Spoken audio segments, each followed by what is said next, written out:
What's up, my Kali friends? Paul Ingram here with Kali Center. Today we're working on some basic empty hand striking techniques of Filipino martial arts. Within Filipino martial arts, we have three subcategories of our empty hands. We have our striking, which we're going to use our hands and pretty much the whole arm. We have our dumog, which is the grappling aspect.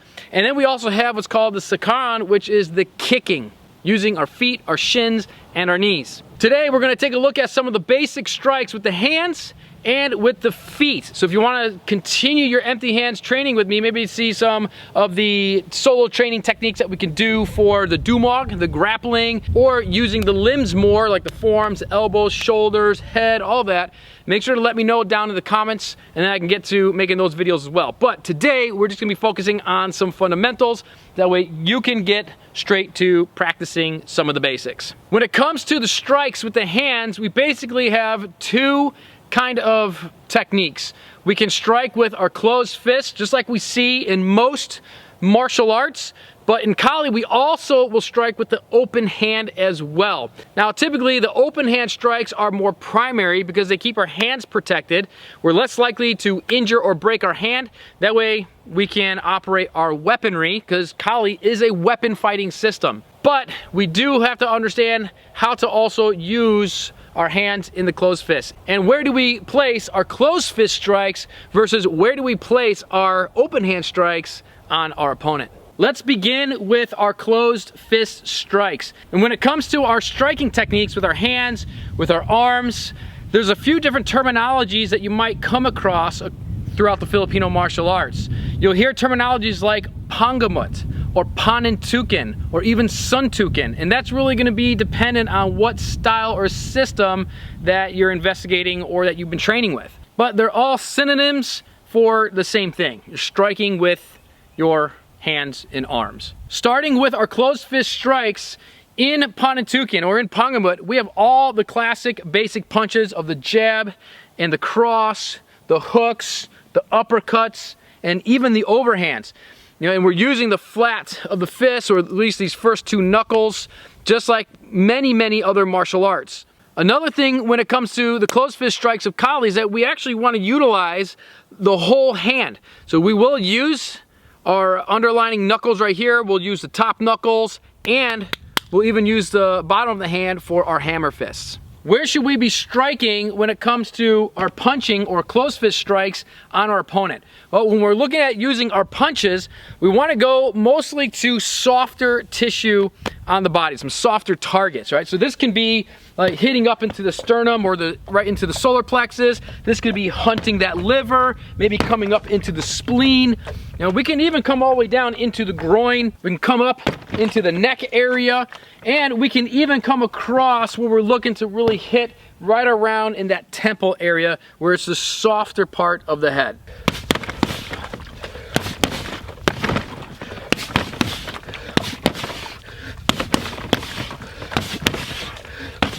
Now when we're striking our punches, we want to make sure we're really striking through the hips. We want to get all the hips and the rotation of our lower body transferring all the way through our torso behind every strike. So we're striking that jab, striking that rear hand, into that hook right into the body, or even on the other side.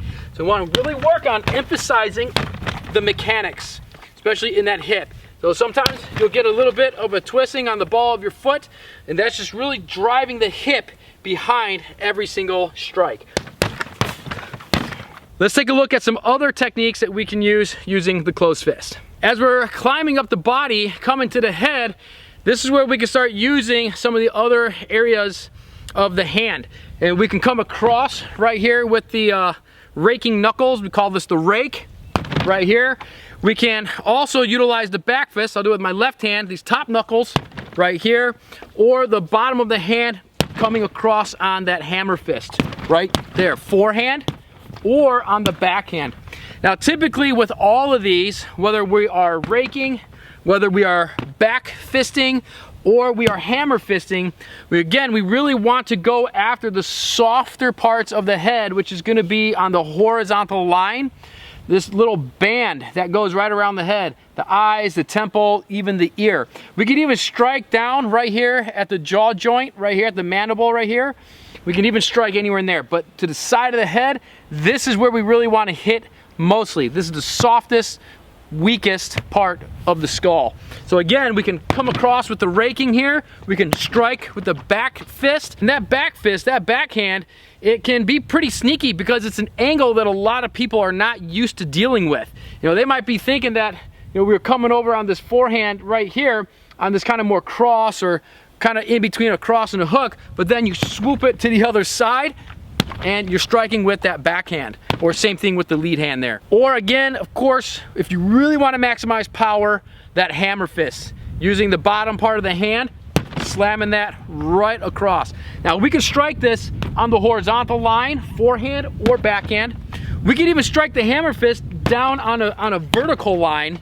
We'd be going right for the bridge of the nose, you know, on that one. Or for the biggest bang of our buck, we're gonna strike downward on the diagonals. 1 and 2 right there. Now the other type of strikes that we have with the empty hands is our open hands.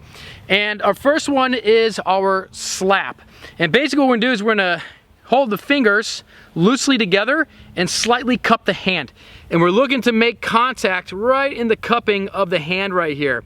And this is gonna go, again, right to that soft area of the head, primarily going right for the ear, right for the temple. And as we strike this, we're making contact with the cupping section of the hand, either side right there. And this is a very underrated strike. It can really cause a lot of damage to the ear. It can blow eardrums. It can even knock somebody out. And you're putting your whole rotation of your torso, you know, from your hips, from your feet, up through your hips, through your shoulders, all behind this strike. So a lot of torque. And it's, again, an awkward angle that a lot of people are not used to dealing with. Now, another open hand striking technique that we have, we can use the heel of the palm, or a palm strike. Pretty much every martial art utilizes the palm strikes. So does Filipino martial arts.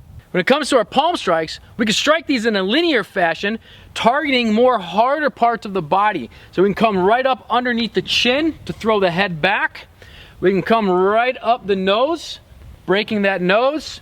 We can come right up a little higher, right into the bridge of the nose. These are all great targets. Now, another thing that we can do with our palm strike is we can come in almost like a hook, as if I was gonna strike with the hook with the closed fist, just like this. I can come across with the open hand right here, aiming right to the cheekbone or right to the temple or even the side of the jawline right there.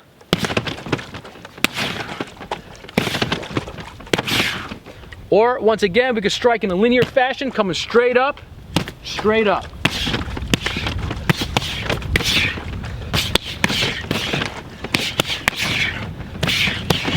Again, the thing about the open hand, which is the primary empty hand way of striking in Kali, in Filipino martial arts, is that there's less risk to injuring our hands, to breaking the small bones in our hands.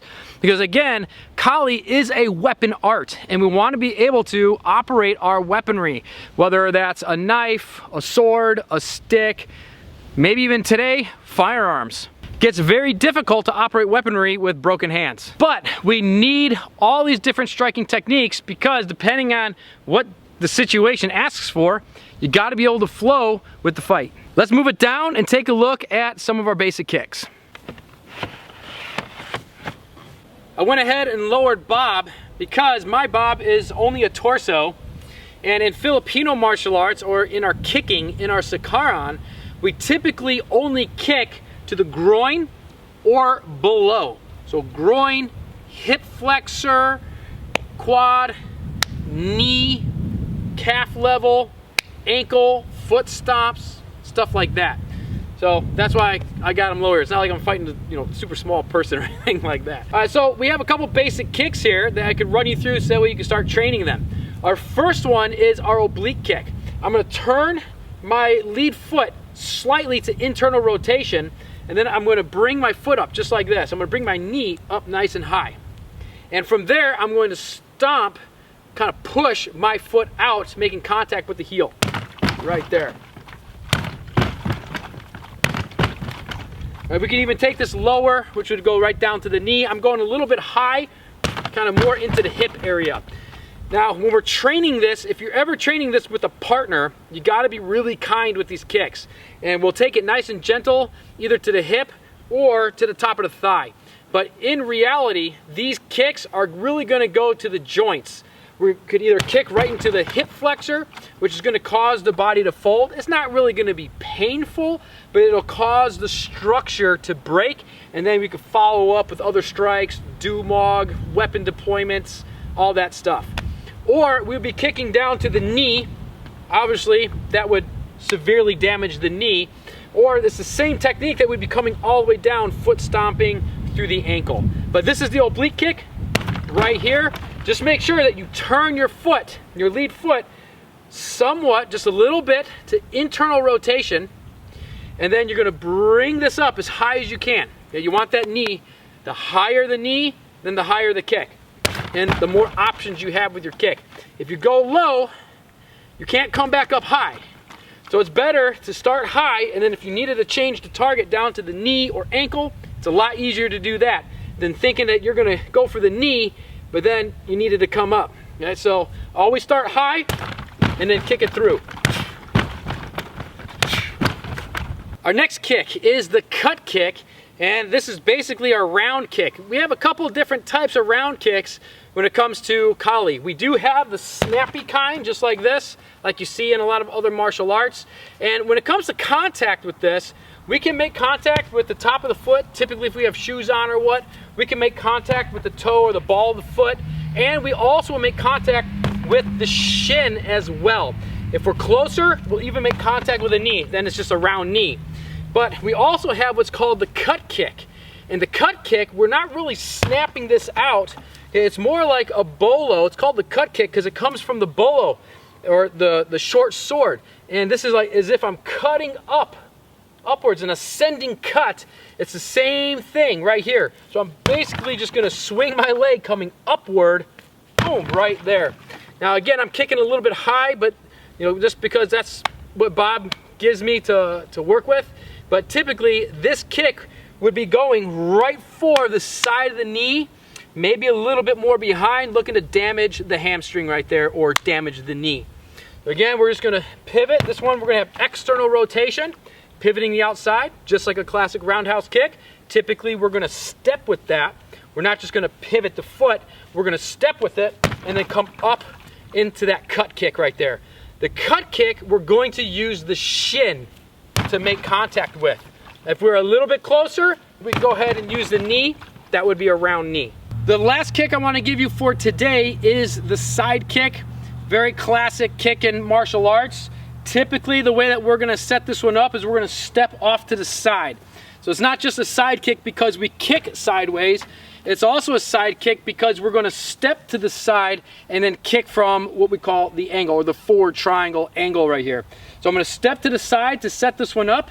Then I'm gonna chamber my side kick by raising my knee and starting to aim the bottom of my foot right to the opponent, right to the target, and then extend into the target. Now when it comes to our side kick here in Sikaran, we have again two variations. We do have the extended variation, like you see in a lot of other martial arts, but this specific side kick is gonna be a little bit more medium to close or short range kicking right here.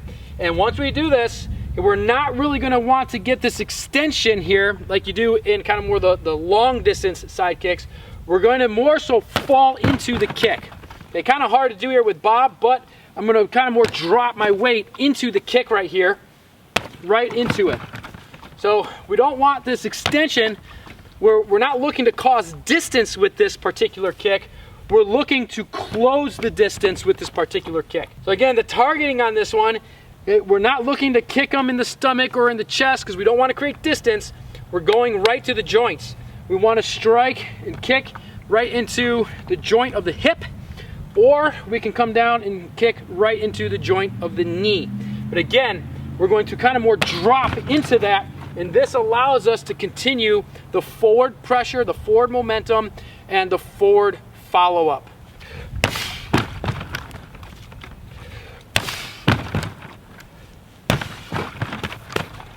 So I hope that you enjoyed these empty hand Kali or Filipino martial arts techniques. Taking a look at just some of the basic hand strikes from the Pangamut or Panantukan and some of the basic foot strikes or kicks from the Sikaran. Let me know your thoughts about these techniques down in the comments below. Have you seen maybe some of these techniques in other martial arts? I know a lot of you guys that view our channel here have a lot of good experience from other styles of martial arts outside of Filipino martial arts. If you're brand new to the Kali Center channel, make sure to hit the subscribe button and smash that bell to turn on notifications so you don't miss any upcoming training. That you come back here, you know, we've got to keep training together, my friend. If you want to take your training with us a lot further to a whole nother level, head over to KaliCenter.com. Got the link down in the description below and check out our online school. We have a huge on-demand video library. We do 2 monthly live stream classes. If you missed a live, we got the playbacks for you. And you can even opt in to get one-on-one video coaching calls for a more tailored training program